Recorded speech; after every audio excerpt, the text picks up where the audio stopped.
If you would take seats, we'll go ahead and get started. We have a lot of speakers this morning. First, welcome. We would like to also welcome our 4 speakers. They represent 4 of the organizations in town who are always reaching out with a helping hand. And I'm sure all of us are grateful for the fact that they do that. Our first speaker will be Sharing Ministries, Food Bank Executive Director Oneda Doyal. She spent her career in sales and marketing, being sent throughout the United States to handle areas where marketing and sales needed to be improved. And she became executive director of Sharing Ministries after that career. Shepherd's Hand and Lighthouse Board is being represented by its president, Garey Martinez. Garey retired from the Marines as a captain. His business career included management positions with Avon Products, RJ Reynolds Food, and ownership of a camping and equipment supply company. He started Shepherd's Hand in 2011. Actually, the formal name is the Shepherd's Hand, isn't it? Haven House is being represented by Executive Director Rose Verheul and the board president, Larry Frederickson. Rose was involved with the supplemental education program under a contract with Denver Public Schools. And she managed 85 teachers who worked with 800 students that struggled with difficulties in reading and math. She was in 14 schools, also did at-home service, and then joined Haven House in November of 2015. Larry was president of Pacific Therapy, CFO of NovaCare, and he and his wife Lillian and a group of others, a couple of others, started Haven House in September of 2010.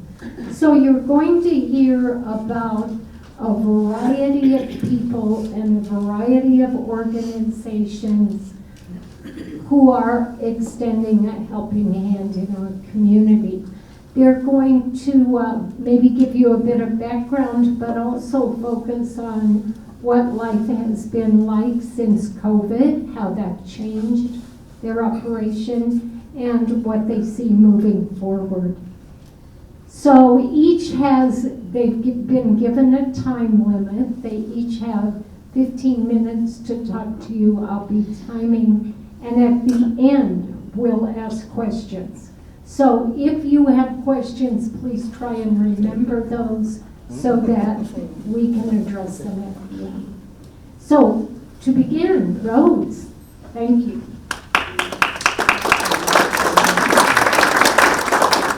Good morning, everyone. Thank you so much. I'm so excited to be here today. My name is Oneda Doyal. I'm the Executive Director for Sharing Ministries Food Bank, and I've been with the Food Bank for 15 years, long time. And I love every minute of it. I have a passion for it. Sharing Ministries has been in the community and serving the surrounding counties for the last 26 years. So some of the counties that we serve are Montrose, Delta, San Miguel, Denison, and Ouray. So we are quite spread out in the distribution area. Most of you have heard or know about Sharing Ministries, so I don't want to go into a lot of the background that since we are kind of limited on our timing today. And if any of you know me, I could go on and on and on for hours, and you certainly don't want that this morning. So, Sharing Ministries was established in 1996, and we grew throughout the years. We started out with 96 individuals. In 2005, 13, 14 area, we started to really outgrow our facility. 2015, we talked about a capital campaign of building a new facility. 2016, we raised $1.6 million.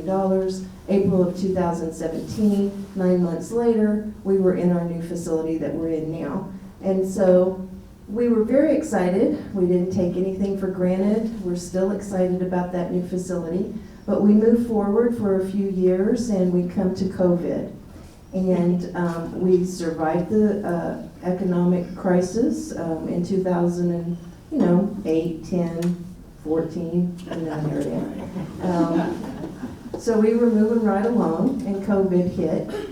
And for years, we've had about 150 registered volunteers at all the time. In April 1st, April 15th of 2020, we lost 80% of our volunteers due to COVID. And not lost them, but they had to shelter in place. And we're a critical service provider for the community, and so of course we had to keep the doors open. But we saw that there were a lot of people coming in because of the fear that we had at that point in time. So there were a handful of people who came in every single day, even on Saturdays, so that we could continue to serve the community.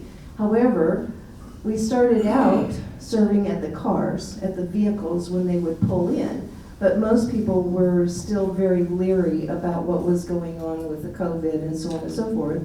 So we decided to start a home delivery program. But our problem was our volunteers were still sheltering in place.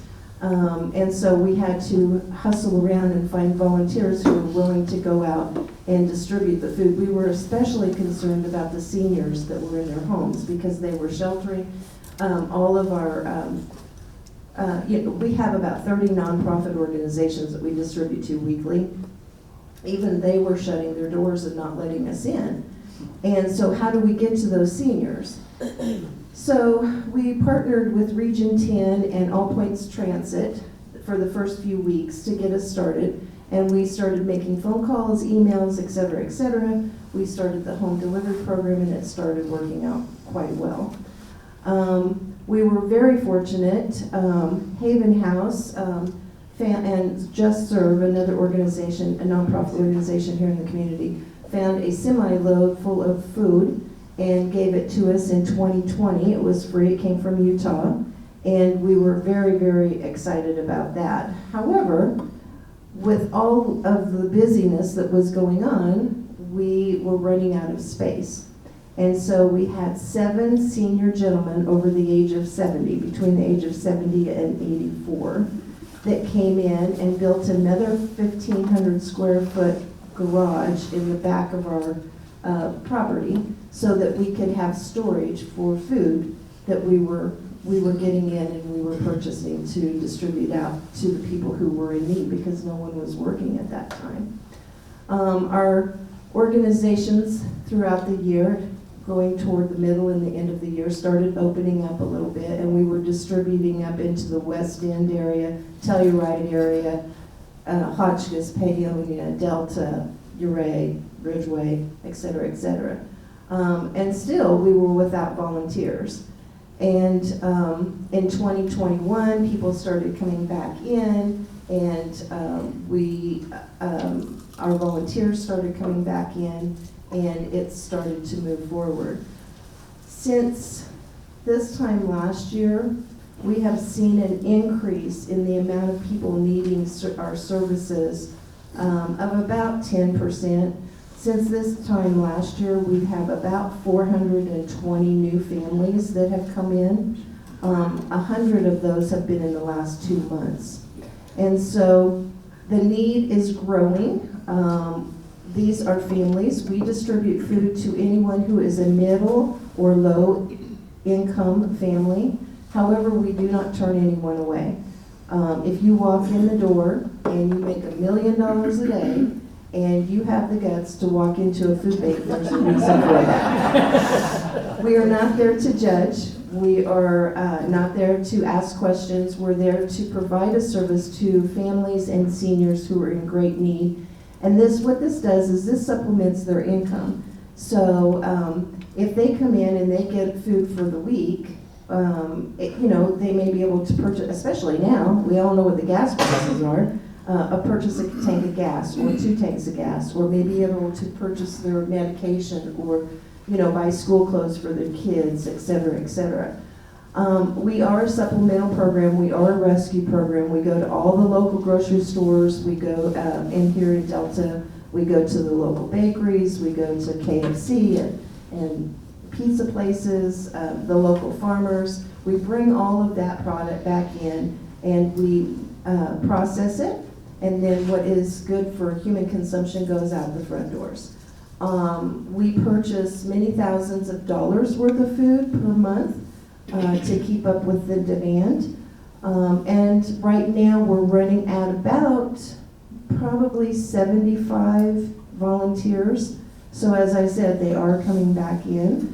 We are, you know, we're very grateful to our community. Sharing Ministries is our community. Our donations come from the community. Our volunteers come from the community. The food drives come from the community. Only about 5%, maybe 6% of the income that we bring in is from grants that we write. So we have a very giving community. And this is a great day today for me to be able to thank our community for all that they've put forward through this organization in the last 26 years, and how they helped us through COVID so that we could continue to serve our community and the surrounding counties. So once again, thank you today for allowing me to be here. And if you have any questions, or I encourage any of you who've never been to the food bank to please come and take a tour of it. It's not what you might, if you've never been, it's not what you would picture in your little head, my little head. It's not anything that I pictured that we would be setting at when I first started. And we're very excited and honored to be able to serve our community. So thank you.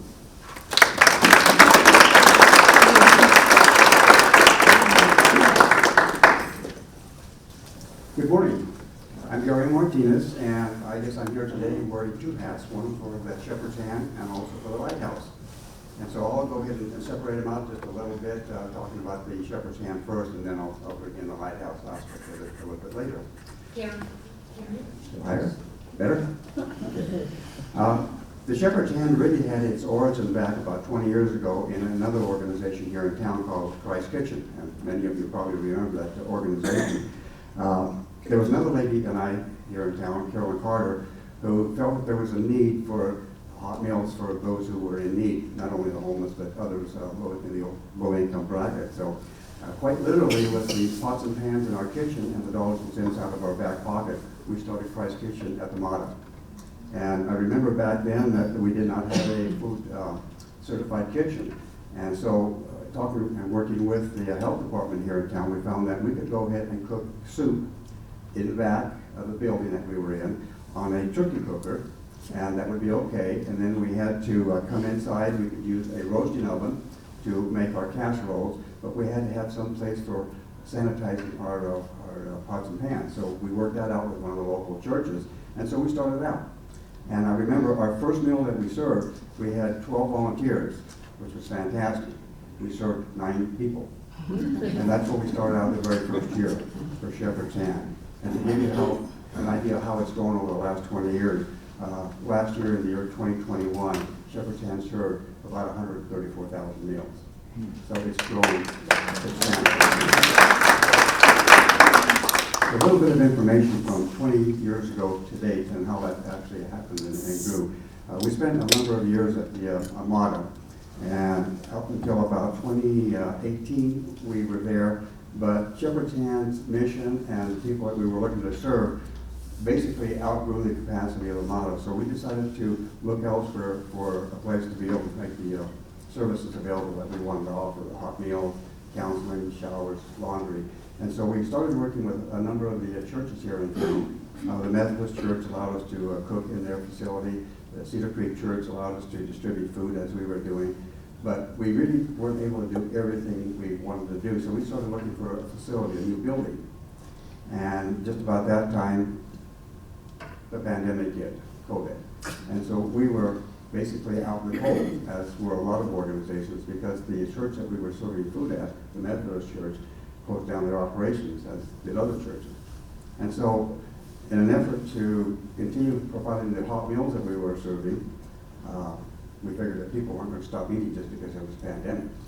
So we went out and found ourselves a food trailer, which fortunately for us was donated to us, $38,000 value, which was really big. So we brought that back to the town, which it came from Telluride, and working with the health department, we had a certified kitchen that we were able to start serving hot dogs, hamburgers, burritos to the homeless and anybody who needed food. And we did that until about a year and a half ago, when we were able to move into the facility where we currently are residing at 505 South 2nd. It's the old Valley Funeral Home. And we moved in there with 8,300 square feet, which has been absolutely fabulous, because there we were able to provide not only the hot meals that we were looking to offer to those in need, but we were also able to offer showers, laundry, counseling, clothing, and everything is free, just as it is with Oneda and the Sherman Ministries. There's no charge for anything to anybody. Everything is free. We work collaboratively with about 21 different organizations here in town. And so the one thing that we were not able to provide, because we're an all volunteer staff, we have no paid staff, was counseling. I had nobody that was able to come in and work with us on a regular basis with counseling. So what we did was we reached out to Center for Mental Health, Integrated Therapy Service. We reached out to Peer Recovery Program, River Valley Health Program, Front Range Clinic. And now we worked out a program where they are able to come into our facility and utilize our counseling room. And this is great. I had one of the counselors tell me here a couple months ago that it's fantastic, because they set up an appointment with one of their clients. Their clients, our clients, one of the same. And they set it up at 9 o'clock in the morning, and their client doesn't show up. Now they set up the appointment for 9 o'clock in the morning at our facility, and guess where they're having breakfast? It works out great. So it's been a really good partnership that we've been involved with. The food that we serve, I mentioned a little over 134,000 meals that we serve. We get the majority of our food from Food Bank of the Rockies, and I know that Oneda is getting a lot of her food there as well. But we're not able to get everything there. So we do get a lot of our food from local donations. We get a lot of our food from Sam's, Walmart. We're very intentional with the programs, or the food that we give out in our program. And so we have to make sure that whatever's not available through the food bank, we do make available so we can have a well-balanced meal. And the meals that we're providing right now are being coordinated also with Region 10. And there we're doing a home delivery program where on a daily basis I say we, working with Region 10 and their volunteers, and they have about 47 volunteers that are actually working this program. We're delivering about 50 to 60 meals to homebound seniors in this community daily. And that's been big for us, and we've been able to do that. They have about 47 volunteers. Shepherdstown currently has about 87 volunteers. And that's been big for us too. We had a loss of volunteers when the pandemic hit. We had a little over 100 volunteers at one time, and now we're still building back up. We want to provide food on a daily basis, 7 days a week, breakfast, lunch, and dinner. With the pandemic and the loss of the volunteers that we did have at one time, we're currently providing breakfast and lunch 5 days a week. For those who are actually homeless, we're working with the Lighthouse. And the Lighthouse has a dorm just north of town, the old ground center that some of you may remember, and we have 30 beds there. And so on a daily basis, 7 days a week, the pickup point, intake point, if you will, is there at the Shepherdstown location at 505 South 2nd, and we pick them up in a van, deliver them out to the ground center, and there we provide them a hot meal at 6 o'clock in the evening. So the homeless are actually given their meals 7 days a week there in the evening. And then they stay there, we have Wi-Fi, we have showers, we have laundry facilities, books they can read, puzzles, many things to keep them occupied until 10 o'clock at night when lights out. Next morning, 6:30 on, they get up, they clean their area, and by 8 o'clock we bring them back into the center, and they have a hot breakfast from 8 to 9. And so we've been able to provide a lot of services to not only the homeless, but anybody who's in need. And I wanted to mention a little bit earlier that anybody that walks in is able to get a service at the Shepherd's Hand or the Lighthouse as well. We're not going to be judged of anybody whether they need it or not. And now we get a lot more people because of the gas. That's been one of our biggest increases in requests for financial assistance, gas. They need $100 to fill their tank up so they can get the gas for the rest of the week. And unfortunately, some of the individuals that are working, the working force sometimes referred to, have a vehicle that's getting 89 miles to the gallon because that's the only type of vehicle they can afford for $1,000 or $1,500. It uses lots of gas. And so they run out of gas a whole lot sooner when they're making on a 40-hour-a-week job, minimum wage. So that's been real big for us. And the Brown Center has 30 beds, and we average per night about 26 to 27 beds full. And with the need, people ask me, why don't you have a full 30 beds? We have 8 beds dedicated to women and 1 room with 8 beds. And if we have a 9th woman show up, then I have to take a room that's got 4 beds to put her in. I've lost 3 beds. We don't allow the women to cohabitate. I do have a room that's available for families. And so if we get a family that's got 2 kids, then they're able to come in and we can house them also. Those individuals, we like to work with Haven House to refer them over there. It's not really a good environment for a family with children to be in a dorm situation with the homeless that we have, who are primarily males. At this point, we are really blessed to have the facility we have. January this year, the Shepherd's Hand actually became owners of the building that we were in, a 10,000 square foot building. So we are now the proud owners of a mortgage. So that's been a real blessing to us, and we're looking forward to being able to provide the community with a lot more services than we have been in the past. We're currently doing hot meals during the daytime, providing showers, laundry, we're providing clothing, counseling, facilitating the counseling that's available in this community, and looking to bring the services that are available, the resources that are available in this community under one roof. And we're still working toward that end, but I think we've come a long ways to accomplishing that. Thank you.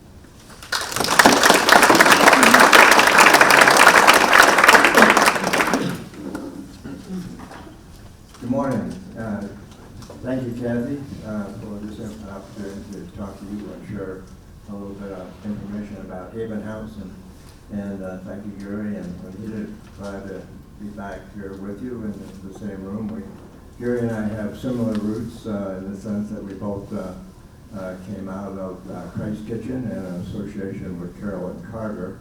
I worked, that was where I got my introduction to the nonprofit business as a dishwasher, and after a year or so I worked myself up to a head dishwasher. And, that's about the time that Carolyn Carter decided that it's time for something else, and that is to do something for the homeless families in this region. At the time, the solution to the homeless problem was a one-way ticket to Grand Junction, but we wanted to do something better than that. So we got together, my wife Lillian and Carolyn and Peggy Day and some others, but basically those are the 4 founders of Haven House, and decided we wanted to do something for the homeless, and we wanted to focus on families, which we regarded as the most vulnerable segment of the homeless population. So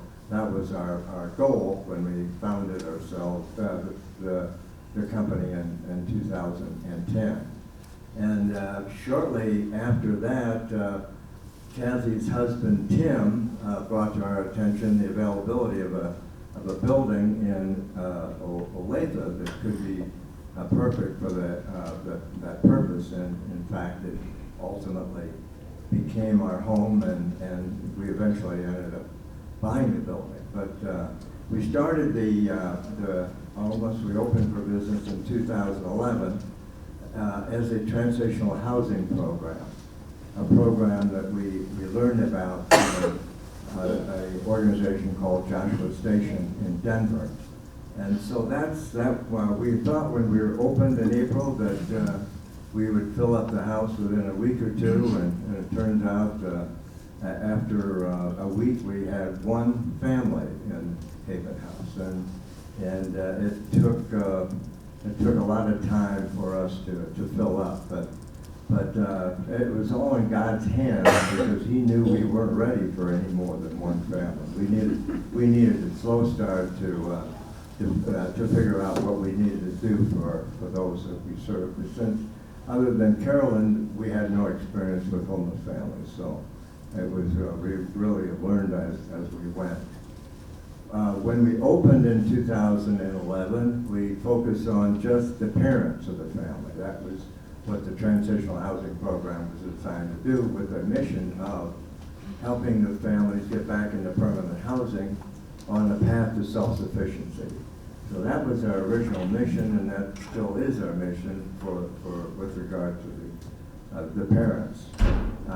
In 2013, as we started to gain some momentum and some support from the community, we started up what's become a 9-part child development program, realizing that, as Rose will share with you, that most of the children coming in with their families, the school-age kids, just about 2 grade levels below where they should be.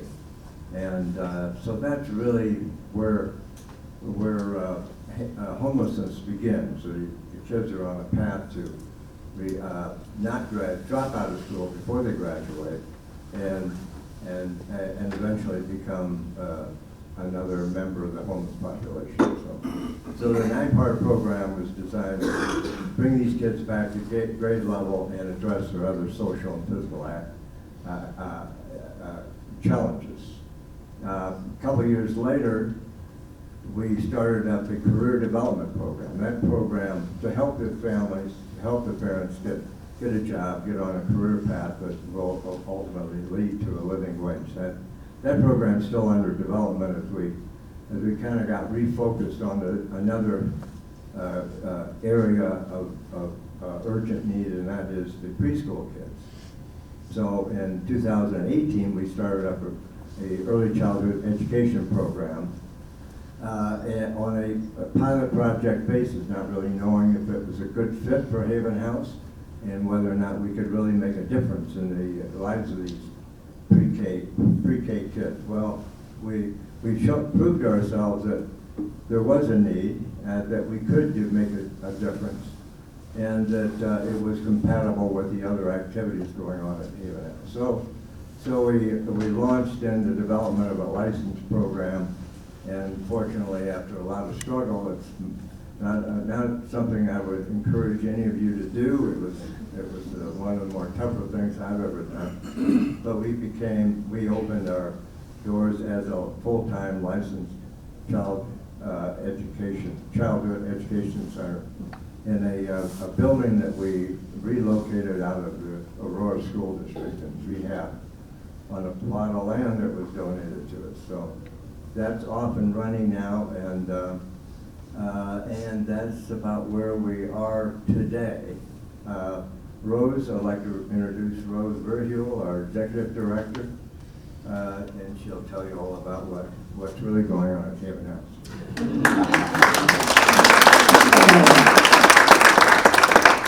So I just want to say, I was born and raised in Cedar Ridge and moved to Denver and thought I would never come home. My parents got into their 80s and God brought me home. And about 8 months before I actually came, I started praying to the Lord and asking Him, Lord, if it's time for me to come home, you've got to give me the signs, you've got to open the doors, because I'm a workaholic, I'll never leave Denver. And all of a sudden in April, things started happening. And I left my job there and started working towards coming home. And moved back and started staying with my parents until we could get our house built. Started looking for a job and went to the job force, and they were told me, you've got to really downplay your resume. You're never going to make the money you made in Denver. You're never going to find the kind of job that you found in Denver. And if you really want a job, and I was really looking for receptionists, I was looking for anything just to get started. And lo and behold, I told them there, you know, God knows better. He sent me here. I'm here for my family, and something will happen. 2 days later, I got the call from Larry. And we started the process of interviewing. And I've been there for a little over 6 years. It's my love. I love the place. The passion is there.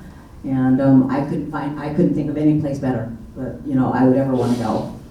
Our families there, when they come in, they're broken. And a lot of times they remain broken. But we have a staff that is there to love. And the first week that families come in, we tell them, okay, this is what you need to worry about. We want to make sure you have enough food. We want you to know that you're safe and that you're loved. We'll worry about helping you find a job and all the other stuff next week. But let's get your life back together. Let's get you whole again first. And that's what we start doing. And my case managers and all of our team goes to work. We find out what our kids need, what our families need, and we get going. Many times our families have not seen a doctor or a dentist in years. We start there. They have no trust in anybody. And we start by showing them lots of love and helping them build that trust.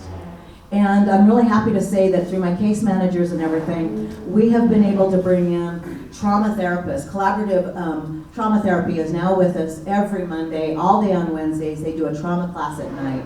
And this really helps our families with PTSD and other mental health issues that they don't want to leave the house and they're afraid.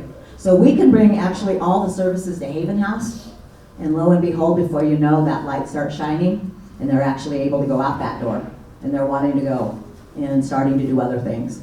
Through the program, if they are not working at least 20 hours a week, they have to do 10 hours of community service. If they have a small infant child, we let them do that at Haven House. Other than that, we encourage them to go out. So we have had families that have gone out. We have one that started out at Salvation Army. She started out as a volunteer, then went and became a part-time employee. Now she is the manager there and has been there. She purchased a home in Delta and is doing very well. We actually have 5 people that have gone from homelessness to their first time home buying. So we're really proud of that program. I have a case manager in the room right now, and that is Claire Howard, who is right over here. And she is really working hard with CHAFA and Housing Resources. We were able to get 5 families in this last couple of months graduated and moving on to apartments and other places, full-time employment. And let's talk about a graduation. A graduation, when they leave our program, means that they've been paying fees on a monthly basis and keeping up. They have a budget that shows that they can afford where they're going. They have transportation. They have full-time employment. And it's been something that has been stable. That's what we look for before our families graduate. And then to move forward, they have to go through a lot of programs. They have to do parenting classes. They have to do budgeting. They have to do, help me out here. We have Celebrate Recovery every Monday night for all of our families. Everybody is required to do that. And in our house, a lot of families that come in, we get a lot of balking and a lot of, no, I can't do that. I don't want to go out. I don't want to talk. And we ask everybody 3 times. If you'll give us 3 chances of going and you really don't like it, we can talk about that and we can discuss other options. And I'll tell you, since we've brought in CR Recovery, and our men really didn't want it, and now the women tell me our men are in there crying every Monday night, and they're the last ones. They're the ones that are there the longest. So these programs that we bring in, we bring them in for the good of our families, and we really push that they get through these, and we've seen some great results with it. As for our children, when we started out our daycare, our kids couldn't sit in a circle for 3 minutes. They wouldn't read. And then all of a sudden, they were having big meltdowns. What we found out, and we started looking in sippy cups and other things, were parents were sending them in with Dr. Pepper, with Pepsi. Some of them were bringing in coffee with cream, and we're talking infants. So we started in the mornings going through those coffee cups, going through those sippies, opening them up and throwing everything out. And then we decided, okay, it's time to bring in the parents and it's time to talk some nutrition and some sugar crashing. And we brought in those nutrition classes and we talked to families. We still have it occasionally, but for the most part, we've been able to break those types of habits. And our kids are now able to sit in a circle, and they love to read books, and they love, going to school. Our day program, our daycare has been a godsend for our families. We are at 92% of all of our families working in the house. Why are they working? Because they have daycare for the first time. You know, they're able to get that. One of the biggest struggles was our families all need CCAP. CCAP has a waiting list throughout Montrose and Delta. The program there that we take, all of our kids are on CCAP. And we've been able to help the community. We do have 15 kids in the program, and out of that there are 7 from the community that come there every day. And they are not living at Haven House. So we're proud to say we are able to help the community in that area and take care of some other children. Now the fun stuff. Unfortunately through COVID we did lose, like everybody else, we lost all of our volunteers. And they are starting to come back. We brought all of our children home.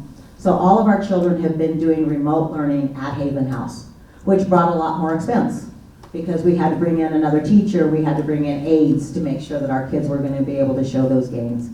And I'm proud to say we bridged that gap last year. We took all of our children that were 2 grade levels behind and we caught them up.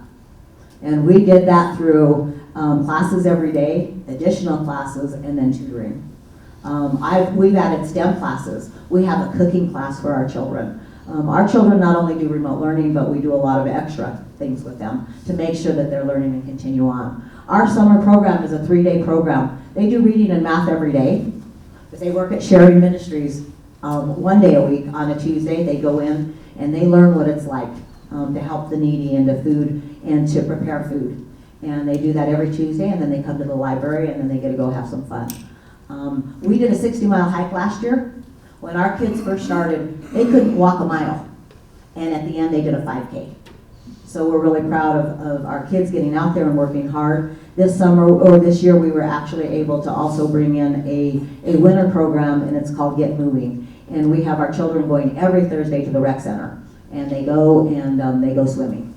And they swim every Thursday afternoon after school to keep them going. And then last Thursday, we were able to do a ribbon cutting ceremony on our playground. So we were able to add a playground for the first time. So our children now have swings and monkey bars and merry-go-rounds and all that good stuff that most children are used to.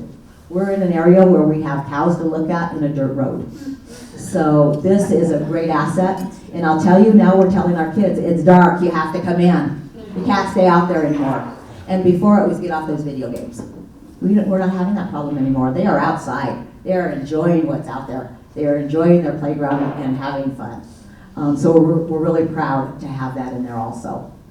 We could not do it without people in the community and Sharing Ministries.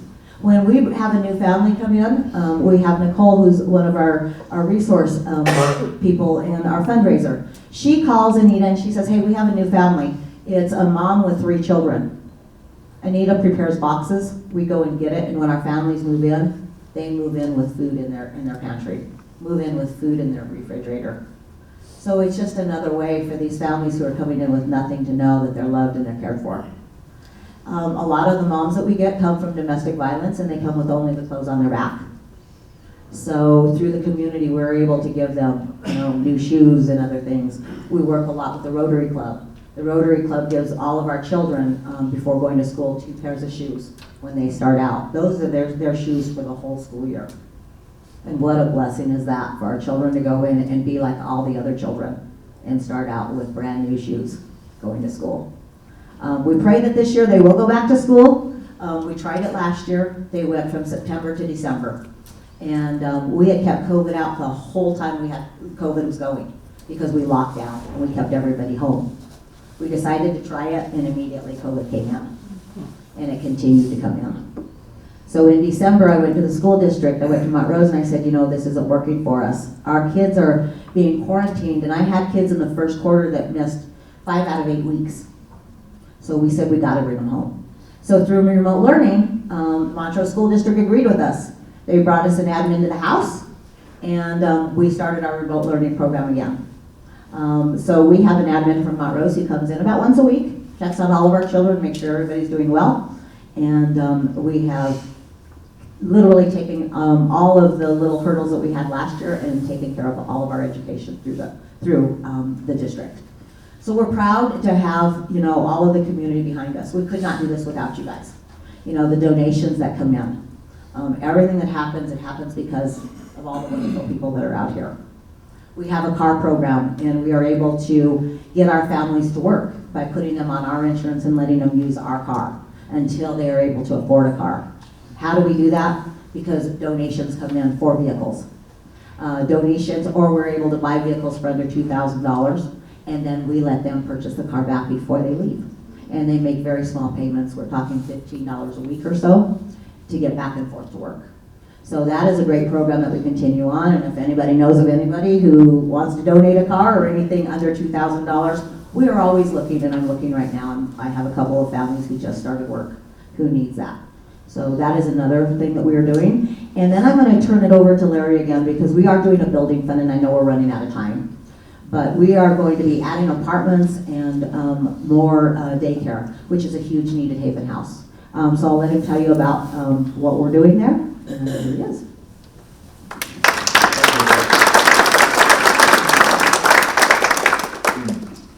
Rose was born to be in the position she's in. She's amazing. Yeah, I just wanted to, before I go into that, I just wanted to mention that one of the things we're really proud of at Haven House is that at this time, I believe over half of our staff are graduates of Haven House, and without them, we couldn't be where we are. Besides bringing a skill to the position that they're in, they bring insights into what we need to understand about the homeless, and therefore what we can do to help them progress back to self-sufficiency more quickly. So anyway, so the next chapter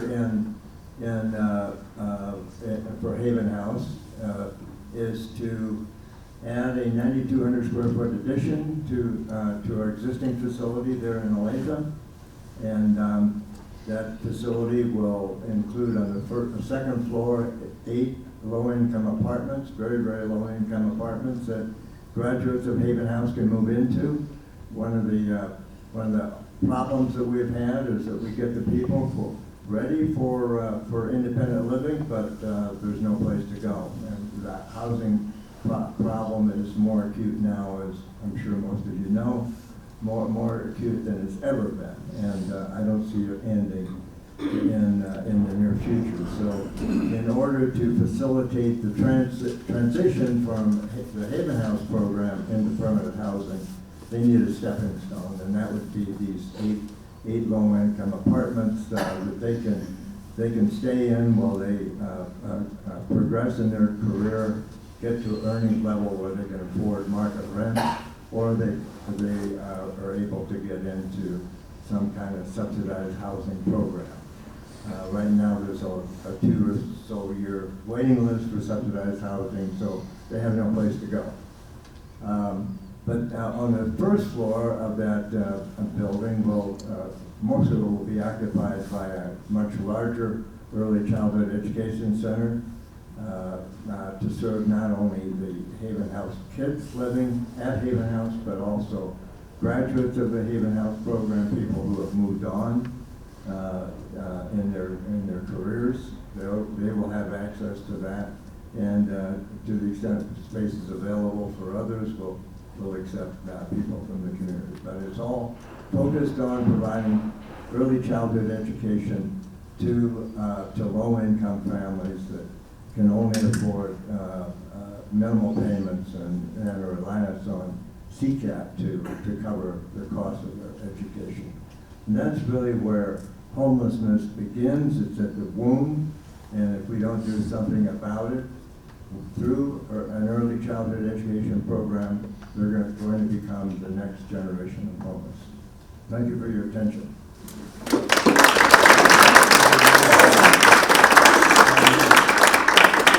We'll call all 4 of them back up and open it up to questions. If you would raise your hand, I'll bring the mic so that as we're taping, the audience who's virtual will be able to hear your questions. And then if you would say who you would like your question addressed to. I have two questions, one for Anita and one for Garey. Garey, you were building a commercial kitchen in your space, but the last publicity I heard was that you were still using your food trailer. Where are you cooking your food? We initially had the food trailer to cook our meals in when we first moved into the facility we're in right now, because we did not have a certified kitchen, and the trailer was certified. So we moved it from the Methodist church where we were serving our meals over to the current location that we have, and we had it parked out in back, and quite literally we're cooking in there and catering out of the front end of the building where our dining area is. Since that time, though, we have completed the certified kitchen that we were working toward there in the facility, and we're working out of there exclusively right now. Okay, Oneda, how often can people come in and what do they get? We have 3 programs that we have through Sharing Ministries Food Bank. One is our own, and then we distribute 2 other programs through USDA, one for seniors and one for anyone.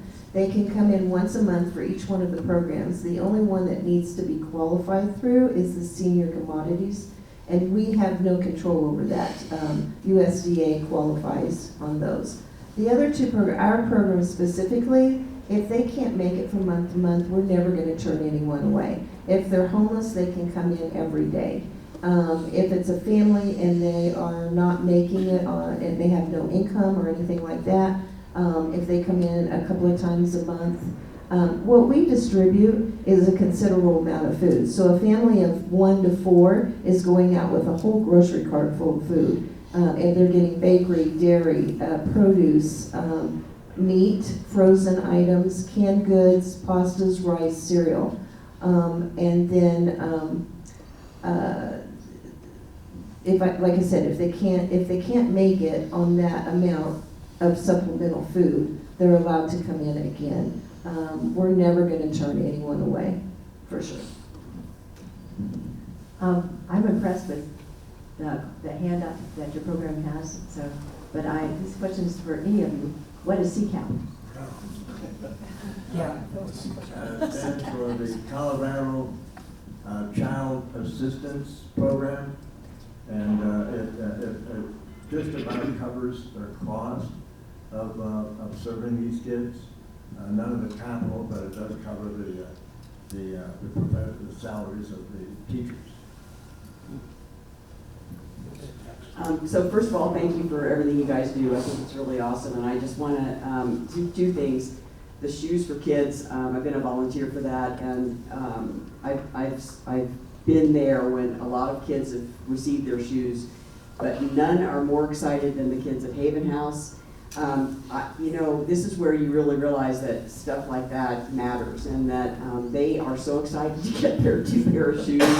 And they just can't believe it, and they're running all over the famous footwear store, and it's just really heartwarming. But my question is to you, Larry and Rose, because I think your program is so cool because of the circuitous. You want to make sure that there's sort of a solution at the end. What is your average from the beginning of intake to when they graduate, and do you still have families from the very beginning, and what's your philosophy on that? Well, it's a 2-phase program. We have it announced. The first 90 days is called the connection phase, and we find out whether or not the family really is, or the parents, I should say, really are committed to changing their lives, to get off drugs and alcohol, and to get on to a career. If they make it through that 90-day period, and many just decide they can't, they're not ready, and so they move out, unfortunately, with their kids. They choose alcohol, drugs and alcohol over their kids. That's a sad moment for us, but if they make it through the 90 days, generally it would be, I would say, a year is perhaps the average. COVID increased it a little bit. Yeah. But we'll stay with them for up to 2 years, as long as they're progressing, they're making changes in their lives that they need to make to become ultimately self-sufficient. So I'd say 2 years. A year on average. I'd agree with that, but we also have many that return. So a lot of the families that are removed from the program for drugs or alcohol or other things, the one thing that our staff is very good at is we go up, we let them know that they're still loved, that they made a mistake and they made a bad choice, and they can return within 30 days if they are willing to change. And so that is very important, to all of our families also, that they can always come back. But I'm proud to say right now, we have a great graduation program. So we we just took up 40-some people up sledding. And part of those families were graduating families. And we model and we do that. We were just sponsored by the No Limits Truck rally that just came to Montrose. We took 70 people between the 2 days, a lot of our graduates and all of our families at Haven House, to give them some normalcy. To also, all of our families, all of our staff went to model our families. Our staff, we do things, our families are always included, so that they can see the normalcy and see what, a family life is all about. Half of my family works at Haven House and volunteers. And, I have, my dad comes from 16 or 17 brothers and sisters, and they all live in Delta County and own many businesses there. So a lot of them are involved at Haven House. I get a lot of support from my family and things they do for Haven House. And our graduates are always welcome back. And so like at Christmas time, we have what we call a Shepherd shopping spree. Our families still, when they leave, they're still usually struggling. So we have them come in and they can actually go through our shopping spree and pick out gifts for their children and stuff. And that's all donated things that come from the day after Christmas we start collecting. And we keep the best, and we already have, a half a storage unit. And it continues on for that Shepherd shopping spree. We have on our message board, we have a graduate chat. Anybody that's in trouble, all they have to do is get on there and one of us will answer immediately. I've broken every boundary when it comes to graduates. I have families that are in trouble or women that call me 9, 10, and 11 o'clock at night. I want them to know that I'm there for them. If it's something that they're in crisis, I don't care what time it is. We love those families and we will always be there for them. And, families mess up.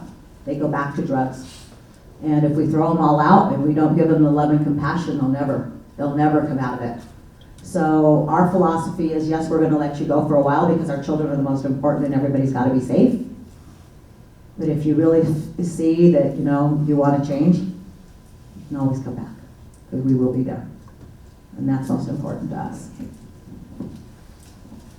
I really appreciate people showing up to present this. We have an amazing amount of talent up front. I'm really humbled to be part of Shepherd's Hand. I would like to just throw out a question of this group. And I know that the people up there know what I'm talking about. Can people hear me? What? Just keep it close. Okay. You can tell I never sang in a mic. Anyway, I still think that Haven House, for example, is geared at prevention, fairly preventive based, and that's where you see your rewards. I think we're all left with a situation that probably no one of us knows how or quite wishes to stand up to the plate for. And yes, there are people that do not make it. They're on the streets and they have their dogs. And that's a particularly big issue for me. They have no place to stay as long as they have an animal. These are the only way they connect to the world. And even if they don't have a dog, these are people that just did not make it. They started early and their resources were not there or they didn't take advantage of them, whatever. I think hopefully at some point people in the community can say, yeah, these are a tough group, they may not look real attractive, but as a heart, this community has a huge heart. I think as a community with a heart, maybe we can gather some resources together to try to help this group. Thank you so much for your talent. I appreciate it. And your home. I'd like to mention something along those lines. Sharing Ministries, like I said, we're a rescue program. And so a lot of times we get product for pets, cats and dogs, et cetera, from Petco, the Humane Society, the grocery stores, Walmart, Target. We have all of that available for our community members. We also have the pet pantry that comes in from Grand Junction once a month and sets up in our parking lot in the front. and the families and the homeless that do have pets, because you're correct, it's very important to families to have that connection to their pets. They can receive free pet food once a month through the pet pantry as well. So I just wanted to mention that along with the food that we're providing for humans, we're trying to help them with their pets as well. In fact, I get many, many, many calls on a daily basis about pet food. Yeah, pets are really important to a number of the clients that we have, especially the homeless. They don't have a whole lot in this world. And a lot of times the only friend they've got is their pet. And so being able to give out pet food is really important for them. But there's also another thing I think we need to remember here as a community, as regards to Shepherd's Hand and even the Lighthouse. We are a first responder. We are not an answer to the issue of the problems like Sharon or Haven House is attempting to do and doing very well. We are first responders. We give them food, we give them shelter, we give them clothing. We help them with their counseling and immediate needs, but we're not a long-term fix for housing, for anything in this community. We are first responders. And you go a little bit further, Sharing Ministries goes a little bit further with the ongoing distribution of food. But Shepherd's Hand and Lighthouse are first responders. There's still a big, huge need for housing and for resources available for not only the homeless, but I like to refer to them as the underserved in our community. There's a lot of need yet out there. We are running out of time, and I see a couple more hands. We'll take these two quick questions, and then I'll go to Barbara for next week. Thank you all for everything you're doing. We are at Region 10, the Retired and Senior Volunteer Program. Both Garey and Oneda are RSVP stations, so if any of you are interested in volunteering for any of those stations, and Rose, I want to talk to you about maybe Haven House becoming a station as well. You can talk to Cynthia back there about signing up for RSVP and helping these folks with their important work. We try real hard to tell people they can't ask for volunteers or money, but I think you can tell from this presentation that the needs are there for both of those. Well, thank you, Eva, for the introduction. So I'm the volunteer coordinator or recruitment person, and I try to do intakes or orientations every 2 weeks, and I actually happen to have one signed up for this Friday at 1 o'clock at the Alt Space. And it's easier if you do your application first, but if you don't have one, please come anyway, and I'll show you the process of becoming an RSVP volunteer. Next week, before we get to next week, how about thanking these people?